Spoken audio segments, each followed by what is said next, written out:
Pues buenas noches a Elaila, a Cristian y a todos los que están aquí presentes, a todos los que han llegado, ¿verdad?, hasta esta sala, donde el host pues, es la Comisión Nacional de Pastoral Juvenil, pero que también colaboran otros proyectos de evangelización digital, ¿verdad?, como Celestial, Notitas de Santidad, si no me equivoco, la otra es Sí Sin Medida, si no me equivoco, ¿verdad? Y pues claro, la casa, Mochila Católica, donde tengo el privilegio, podría decir, o el regalo de Dios, pues, de colaborar, de acompañar a Edna y a todos los que hacen posible Mochila Católica, porque también está el equipo que trabaja lo que son los bolsillos de oración, que tal vez algunos ya los conocen.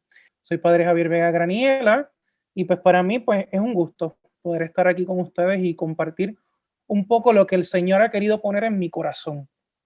¿Y por qué digo esto? Porque el tema que vamos a tratar hoy, eh, decía Padre Elías, que el ser cristiano no es solamente un cúmulo de ideas, o sea, un montón de ideas, de conceptos, de verdades que tenemos que creer y meternos en la mente, en la cabeza, eh, y ya, y eso me hace ser cristiano o cristiana. El ser cristiano, ser cristiana, va mucho más allá de eso. Un encuentro con una persona, con Jesucristo, que también él citaba a Benedicto XVI, al Papa Emérito, y en una de sus cartas, si no me equivoco, también la Deus Caritas es, Dios es amor, nos presentaba el Papa que el ser cristiano es el encuentro con un acontecimiento, con una persona, que es Jesucristo. Y el tema que vamos a presentar, o que voy a presentar, con la ayuda del Señor, la ayuda del Espíritu, pues viene a ser un tema que está en el depósito de la fe, ¿verdad? En lo que la iglesia cree, en lo que tú y yo estamos llamados a creer, en lo que nos revela, nos dice la Sagrada Escritura, pero también lo que está en mi corazón. No puedo desvincularlo. Está en mi corazón. El año pasado, cuando hicimos el primer Congreso Católico Virtual, tuve la oportunidad de dar un tema que se titulaba Más humano, más cristiano. Era un poco desde la humanidad iluminada por Jesucristo. Pues el tema que vamos a estar tratando, que es la nueva creación en Cristo, de algún modo está vinculado a aquel tema, aunque va también por otros caminos, podemos decir, pero está vinculado, porque quien va creciendo en la fe se da cuenta que en la iglesia, en la fe, todo está unido de algún modo, ¿verdad? Hay una palabra que a mí me gusta mucho, también le gusta el Ayla y le gusta mucho en la pastoral juvenil en Puerto Rico, y yo sé que también en Latinoamérica, porque la leí en uno de los documentos de la Asamblea Eclesial, que tal vez algunos ya han escuchado, y es la palabra puente, que más que una palabra es una idea, es una metáfora, es un símbolo de lo que tenemos que hacer en nuestra vida de fe y lo que es la misma fe cristiana católica. Es una fe que viene a unir como un puente, une dos realidades, eso es la religión. Es la unión del ser humano con Dios, religare, ¿verdad? Volver a unir. Y en la fe, como veremos, sobre todo en nuestra fe católica, muchas verdades de fe, muchas de nuestras experiencias no van solas, no son individuales, van acompañadas. Entonces, en este tema, la nueva creación en Cristo, pues, ¿de qué cosas vamos a estar viendo? Pues vamos a partir desde la fe. Aquí vamos a hablar un tema de la fe, iluminado desde la fe y en la fe. ¿Qué fe? Pues la fe cristiana, católica, basándonos en una esperanza, que es la esperanza del cristiano, la esperanza que nos regala Jesucristo. La fe es la certeza de aquello que no se ve. Entonces vamos a hablar de cosas o de realidades o verdades que, aunque las sabemos por fe, pues tal vez a la hora de verlas o experimentarlas, pues se nos pide la fe, se nos pide la esperanza. Entonces eso es bien importante tenerlo en cuenta. Y por otro lado, el tema, aunque trataré eh, de hacerlo lo más sencillo y sobre todo muy bíblico, trataré de utilizar mucho la Sagrada Escritura, la Biblia, pero también tiene muchos planteamientos filosóficos. ¿Qué es la filosofía? Para aquellos que no sepan, pues es aquellos pensamientos o aquellos pensadores que buscaban la verdad, la sabiduría, ¿verdad? Es el amor por la sabiduría. Y en la filosofía hay un concepto o una rama de la filosofía que se llama la metafísica, que es aquello que va por encima de lo físico, de lo que vemos, de lo que está simplemente a nuestra experiencia ante nuestros ojos. Va más allá, es lo espiritual, son los conceptos, las ideas, eh, lo que va más allá de lo que yo puedo tocar, de lo que yo puedo experimentar, pero que sabemos que existe, que está ahí, que son verdades que aunque no podamos tocarlo, sabemos que está ahí, como por ejemplo lo que es la belleza, lo que es la justicia, lo que es la verdad, lo que es la bondad. Son conceptos, ideas que están ahí y van allá más de lo físico. Y lo otro es lo antropológico. Es un tema que tiene que ver mucho con lo antropológico. Lo antropológico, que es pues el estudio del ser humano, el estudio de todo lo que tiene que ver con el ser humano, con el varón y la mujer, con el ser creado, con todo lo que es la creación para nosotros. Partiendo un poco de esto, pues entonces vamos a ir viendo como unos pequeños subtemas. Yo traté de como agruparlo o organizarlo con 5 temas. Primero, vamos a ver lo que es la primera creación. Vamos a partir del Génesis en breve. Luego vamos a ver Jesucristo, Cristo, que es el nuevo Adán. Ese sería el segundo tema o el segundo subtema.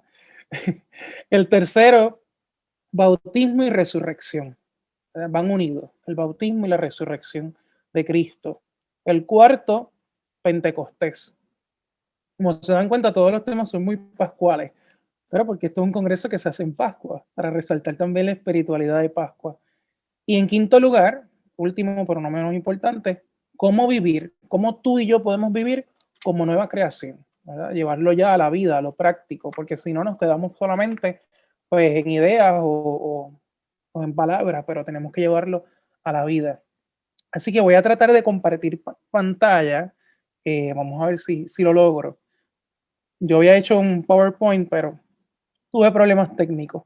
Entonces voy a compartir el PDF donde tengo los textos bíblicos.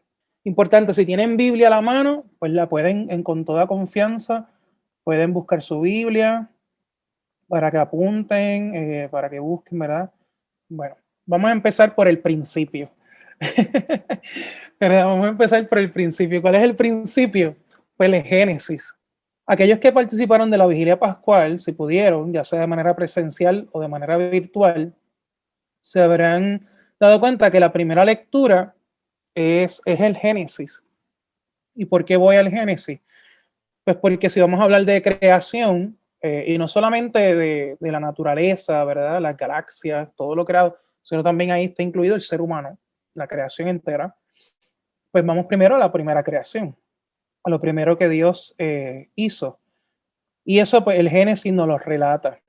El relato de la creación es largo. Lo primero que habría que decir del relato de la creación es que en el Génesis hay 2 relatos de la creación.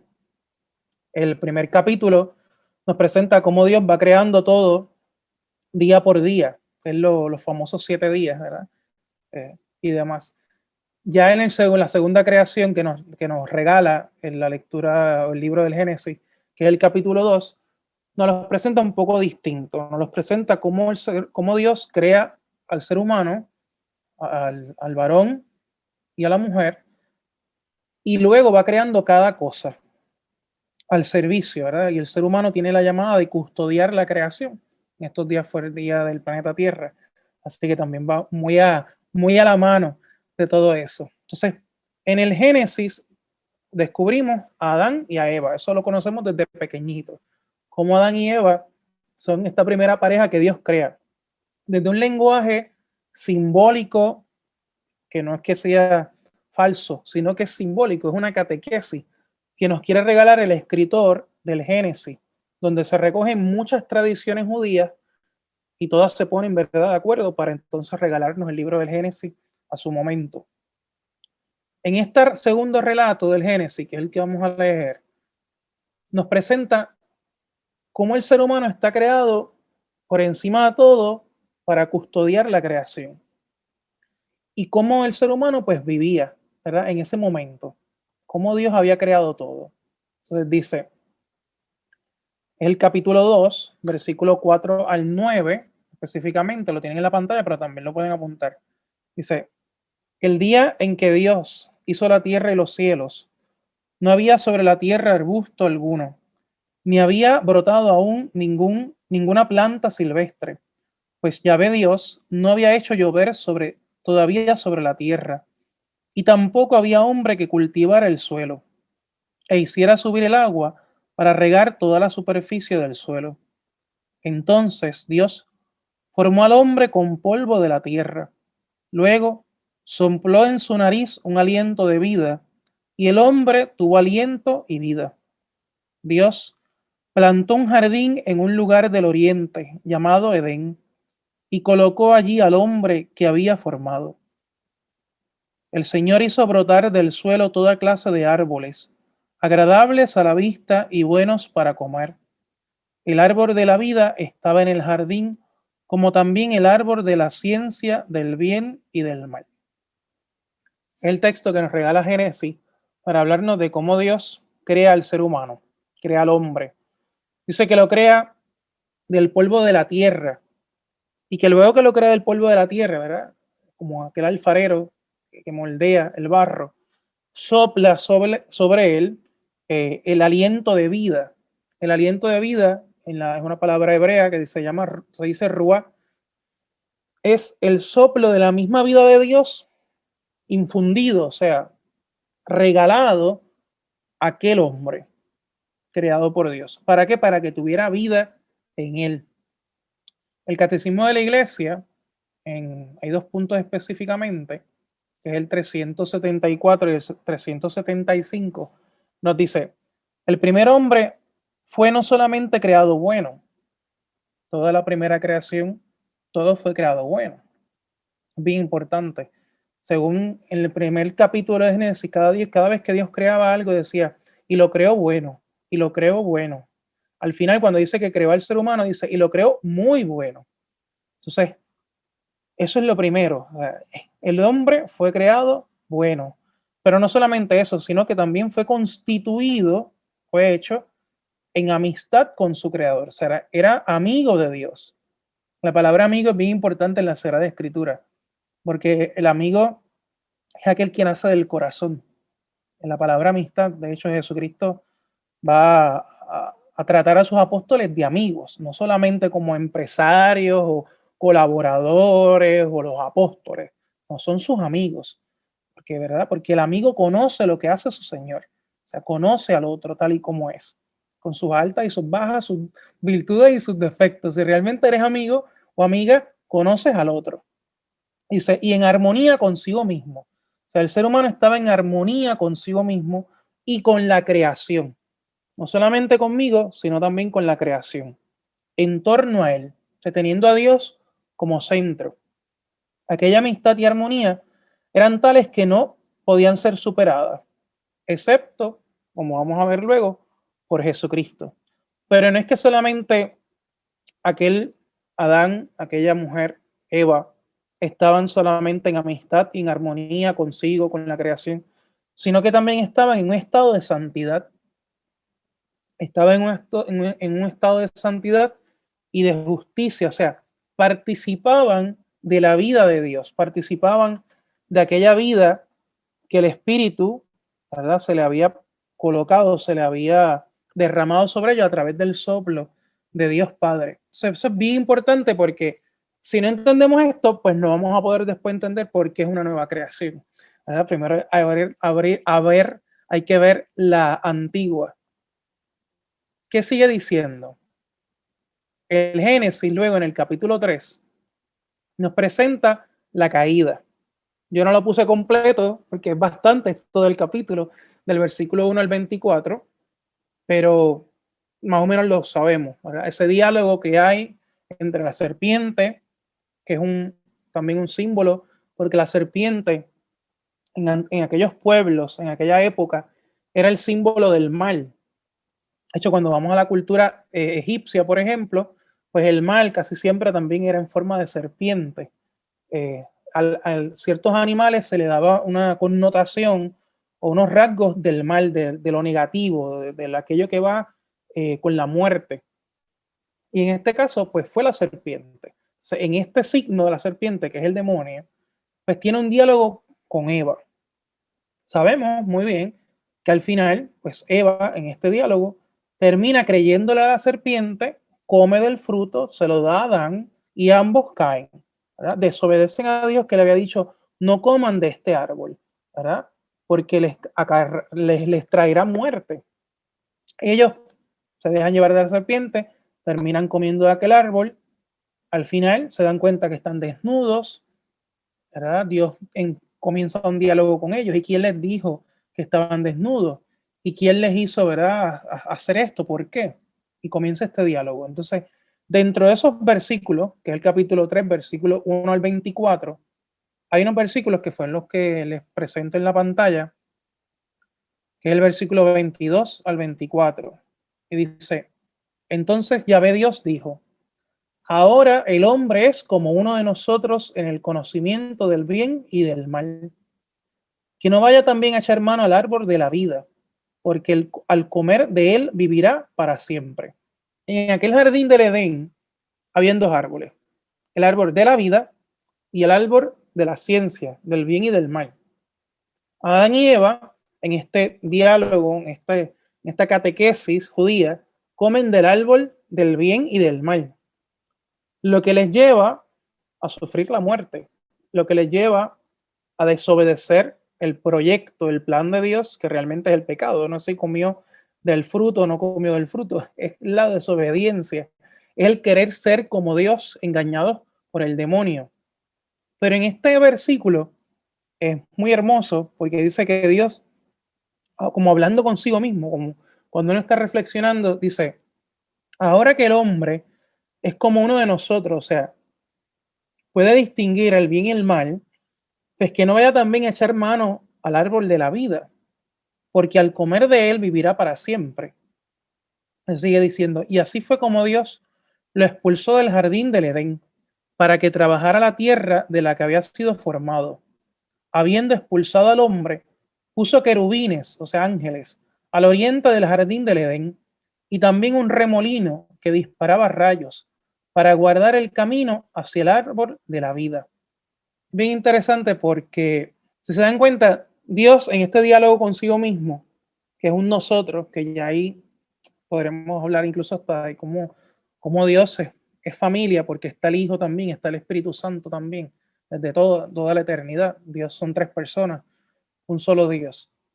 Pero como Dios dice, mira, no vaya a ser que terminen comiendo del árbol de la vida y vivan para siempre. Vemos que entonces hay una caída, hay una desobediencia, una ruptura.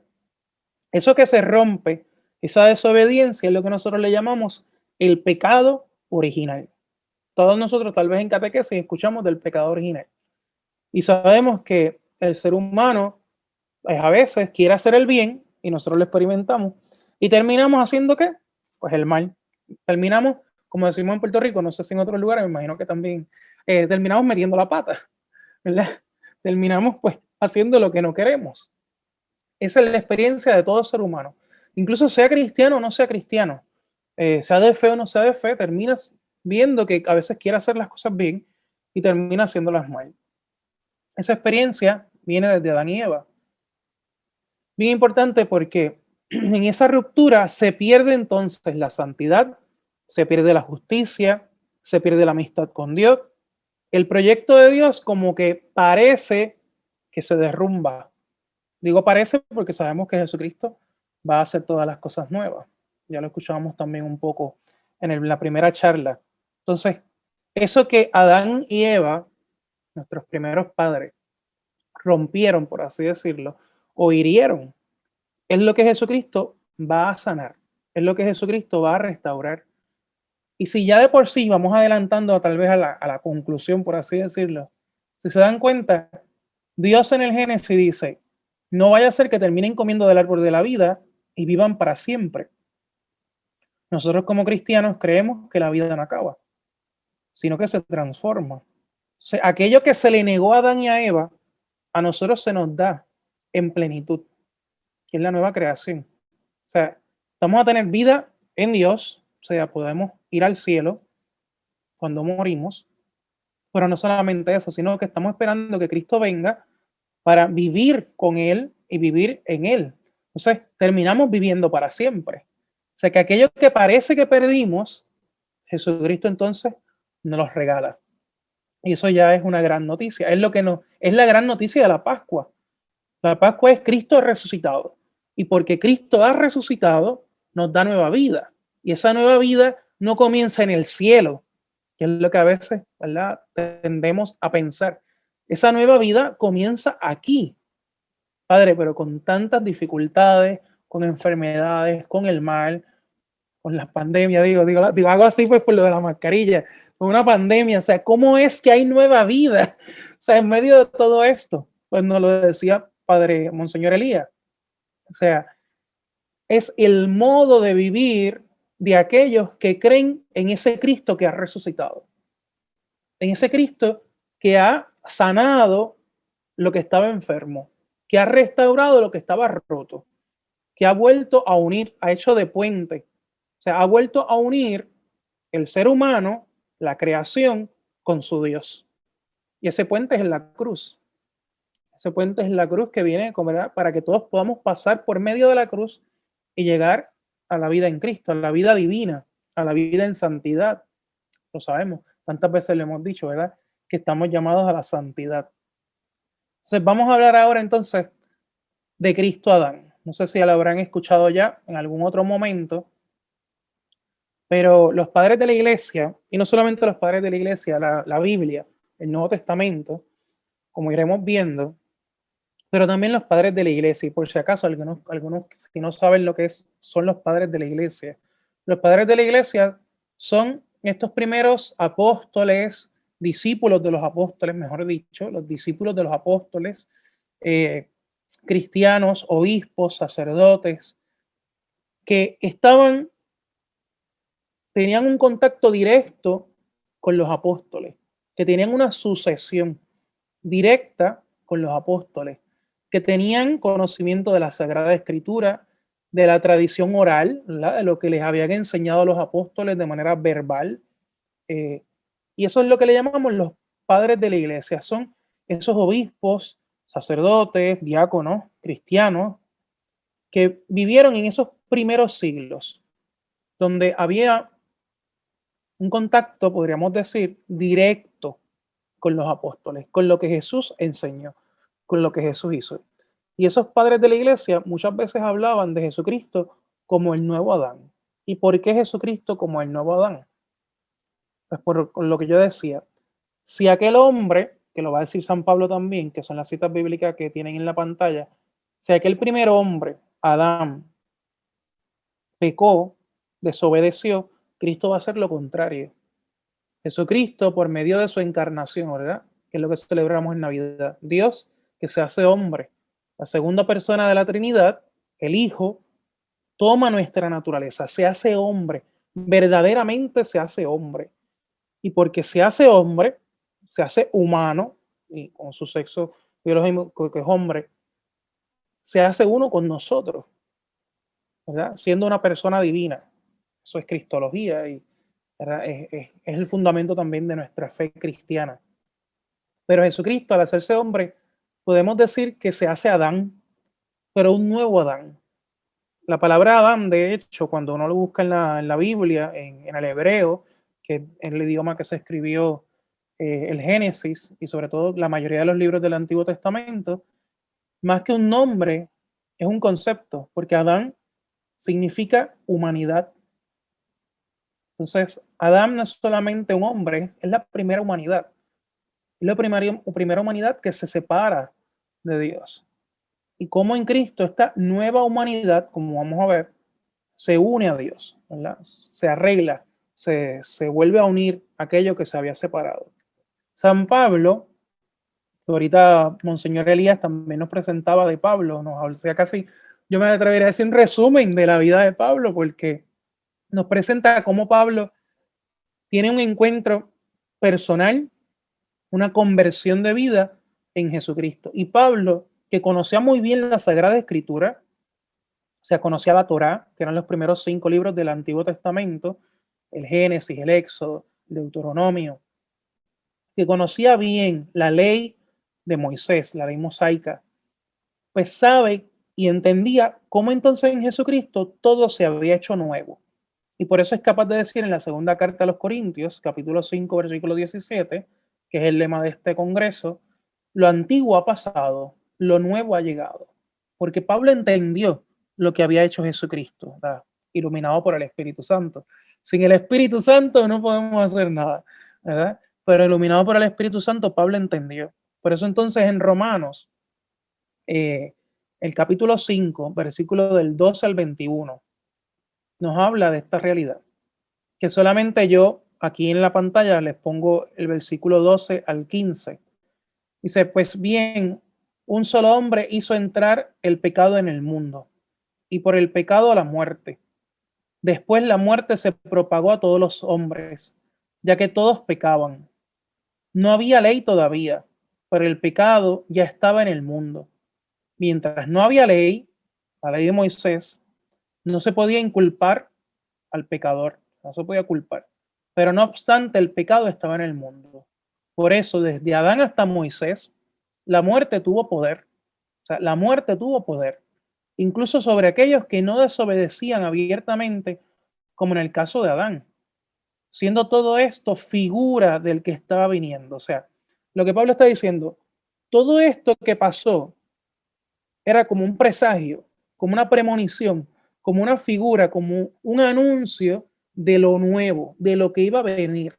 ¿Y qué es lo que iba a venir? Pues Jesucristo. Por eso dice entonces en el versículo 15, así fue la caída, pero el don de Dios no tiene comparación. O sea, el amor, la salvación de Dios. Pues si todos mueren por la falta de uno solo, o sea, si todos mueren por Adán, si todos mueren por ese primer pecado, la gracia de Dios se multiplica más todavía cuando este don gratuito pasa de un solo hombre, Jesucristo, a toda una muchedumbre. O sea, si por Adán entró el pecado, por Jesucristo, que es el nuevo Adán, nos entró la salvación, entró la gracia, entró el amor de Dios a cada uno de nosotros. Y ese es el gran anuncio de la Pascua, porque ha vencido la muerte. De hecho, Pablo, también en otra de sus cartas famosísimas, que la primera de Corintios, en el capítulo 15, versículo del 19 al 23, pero específicamente el versículo 22, que es el que voy a leer, dice, un hombre trajo la muerte y un hombre también trae la resurrección de los muertos. O sea, si por Adán y Eva, por ese primer ser humano, entró la muerte, pues por el nuevo Adán, que es Cristo, entró la vida, entró la resurrección de los muertos. O sea, ya el poder de la muerte se ha vencido. Y eso es lo que canta la iglesia, es lo que anuncia la iglesia en la Pascua, cómo Jesucristo ha resucitado y él resucitando nos ha traído la salvación. Los que estuvimos en la vigilia pascual lo podemos recordar en el pregón pascual, que es precioso, cuando entra el cirio, ¿verdad? Y se canta, que normalmente el ministerio, el sacerdote, un diácono, como este pregón pascual nos regala toda la historia de la salvación, enfatizando en esto, en que Jesucristo ha vencido la oscuridad, ha vencido la muerte, ha vencido el odio, el rencor, lo que nos mata, el pecado.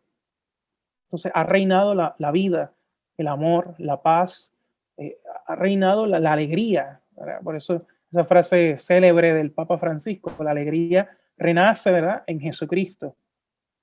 Entonces, un poquito para que tal vez nos ayude a tener una idea clara y aquí pues utilizar un poco la imaginación, que es bien importante también a la hora de leer la palabra. Eh, a veces yo creo que, aunque haga un pequeño paréntesis, a veces creo que puede tener la tentación de que pensamos que en la fe cristiana pues no cabe espacio para la imaginación. Y no, hay que utilizar la imaginación, hay que utilizar todos los sentidos. Entonces yo les voy a invitar a que en su mente imagínense el jardín del Edén, por un lado. En un espacio, imagínense el jardín del Edén. Y en otro espacio, imagínense en el Calvario, donde Jesucristo murió. Y vamos a ver las similitudes que hay entre estos dos lugares o estos dos acontecimientos. En esta tabla que tienen en la pantalla, en una parte, como a su mano izquierda, está lo antiguo, la humanidad pecadora. y a mano derecha está lo nuevo, la humanidad redimida. Esta comparación no es mía, por si acaso, esta comparación es de San Irineo, que es un padre de la iglesia. Entonces, un poquito para que situemos. Lo primero, son dos montañas, el jardín del Edén y el Calvario. En el antiguo, en el jardín del Edén, está Adán. En el Calvario está Cristo, que es el nuevo Adán. En el jardín del Edén está el árbol del bien y el mal. En el Calvario está el árbol de la cruz, de donde nos viene la salvación. O sea, si por un árbol nos vino la muerte, por un árbol también nos va a venir la salvación. En el jardín del Edén estaba Eva, la madre de todos los vivientes. En el Calvario va a estar la nueva mujer, María, la madre de todos los creyentes, la madre de todos aquellos que creen en Cristo resucitado. En el jardín del Edén hay caída, hay pecado.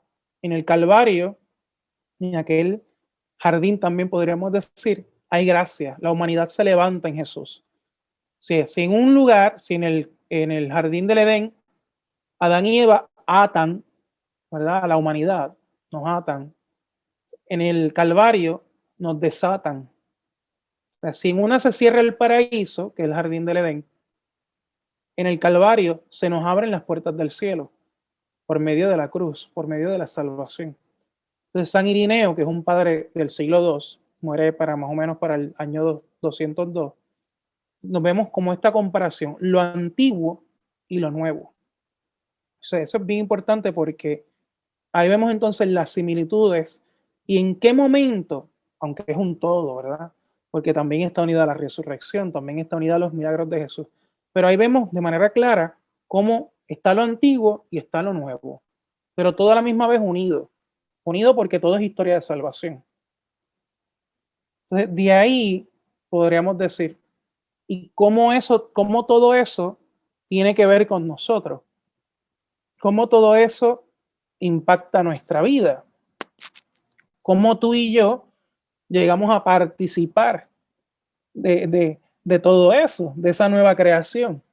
Entonces, hay un texto bíblico, ahí iríamos para el número 3, bautismo y resurrección, que es el Evangelio de Juan, capítulo 20, versículo del 19 al 30, del 19 al 31.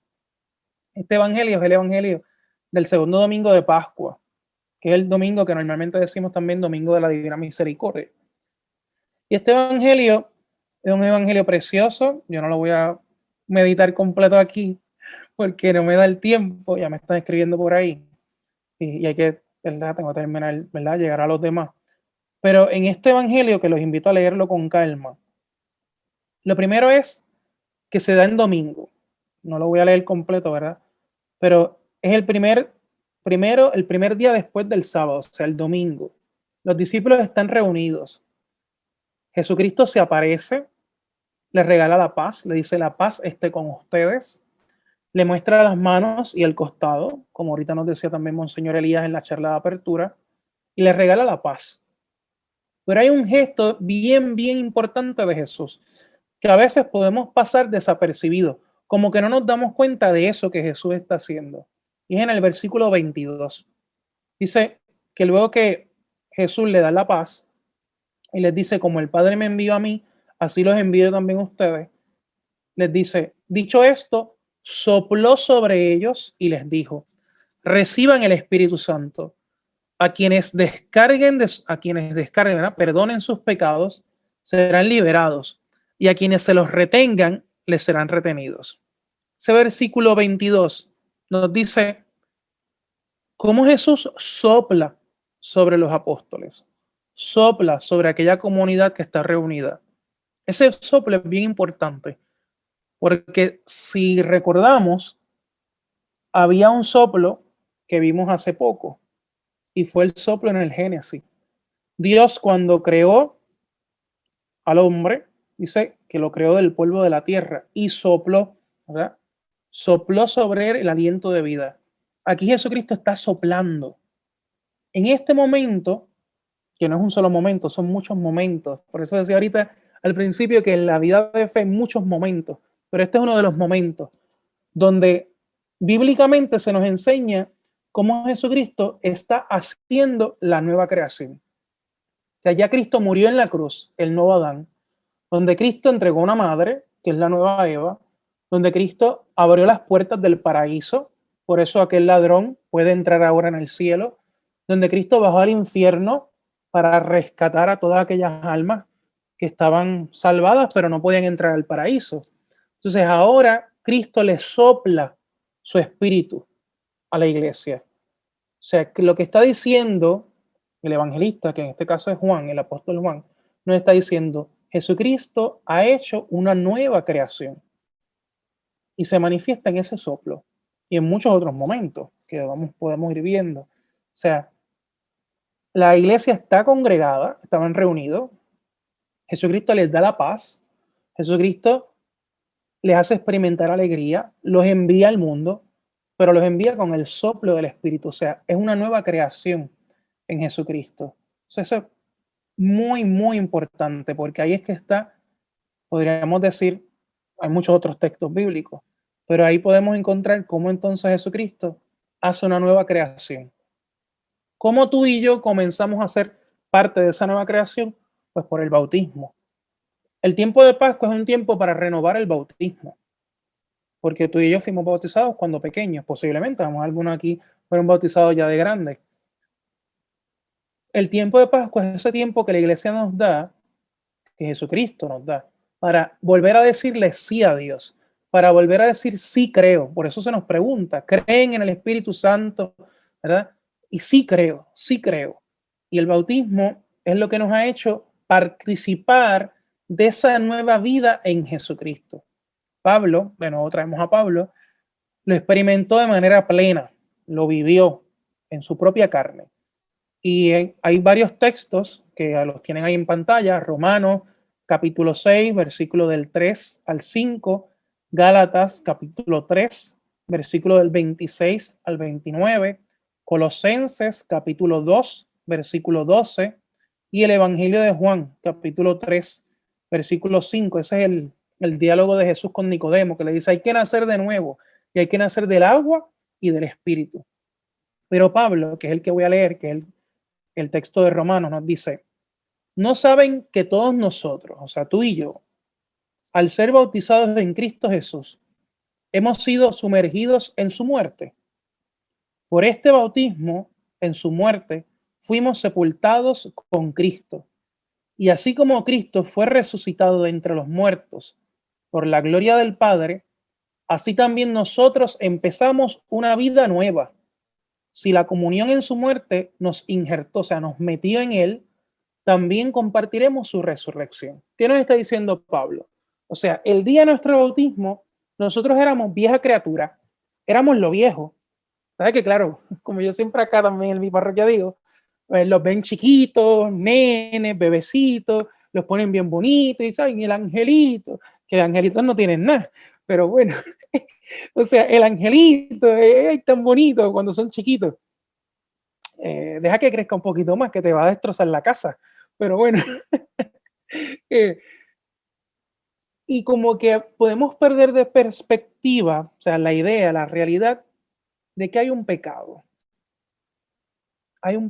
el pecado original. Y el niño pues todavía no tiene pecados individuales, pero ya el adulto sí. Los primeros cristianos casi todos eran bautizados adultos, por la realidad de que era una iglesia que estaba naciendo. Cuando un adulto ya ha experimentado la vida del pecado, la vida del odio, del rencor, de la injusticia, de la muerte, de todo aquello que nos roba la alegría, la esperanza, pues uno experimenta la muerte, uno experimenta la tristeza, el dolor, la soledad, el cansancio. Y cuando uno experimenta eso, eso es el pecado. Entonces, cuando a uno lo bautizan, a nosotros se nos entierra, se nos sepulta con Cristo en aquel sepulcro, en el Calvario. ¿Para qué? Por medio del agua. ¿Para qué? Para resucitar a una vida nueva. Por eso es que el cristiano, la cristiana, el bautizado, ya tiene que vivir una vida nueva. Claro, todavía no lo vemos completamente porque falta llegar al cielo, falta que Cristo venga. Es lo que muchos teólogos, estudiosos, incluso los santos, han dicho que es el ya, pero todavía no. O sea, ya estamos en vida nueva, ya hay nueva creación, pero todavía no, todavía falta, falta, es lo que decimos en cada misa. Anunciamos tu muerte, proclamamos tu resurrección, ven Señor Jesús. Entonces, de ahí pues vamos a pasar a Pentecostés, ¿verdad? Porque ahora que el tiempo me dé, aunque yo sé que ya estamos llegando.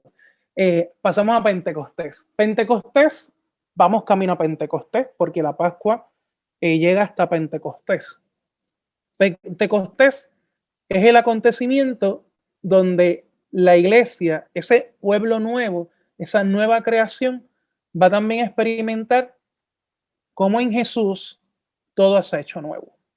Se rompen las barreras, se rompen las divisiones y Jesucristo nos une. Dice, cuando llegó el día de Pentecostés, libro de Hechos de los Apóstoles, capítulo 2, versículo 1 en adelante, dice, cuando llegó el día de Pentecostés, estaban todos reunidos en el mismo lugar. De nuevo, estaban reunidos, estaban en la comunidad, eran iglesia. De repente vino del cielo un ruido, como el de una violenta ráfaga, o sea, el viento, el soplo, el espíritu, ¿se acuerdan? El Génesis, que llenó toda la casa donde estaban, y aparecieron unas lenguas como de fuego. El fuego es la luz, es el sol, es el ardor, ¿verdad?, que tiene que haber en el corazón del cristiano. Y se repartieron y fueron posándose sobre cada uno de ellos. O sea, Dios, el Espíritu, se derrama sobre cada uno de nosotros. Todos quedaron llenos del Espíritu Santo y comenzaron a hablar en otras lenguas, según el Espíritu les concedía que se expresaran. Estaban de paso en Jerusalén judíos piadosos, llegados de todas las naciones que hay bajo el sol. Puse ese versículo, el versículo 5, porque parecería que eso es como que, ¿y qué me importa a mí? Que hayan un montón de judíos ahí y que hayan llegado judíos de todas las naciones.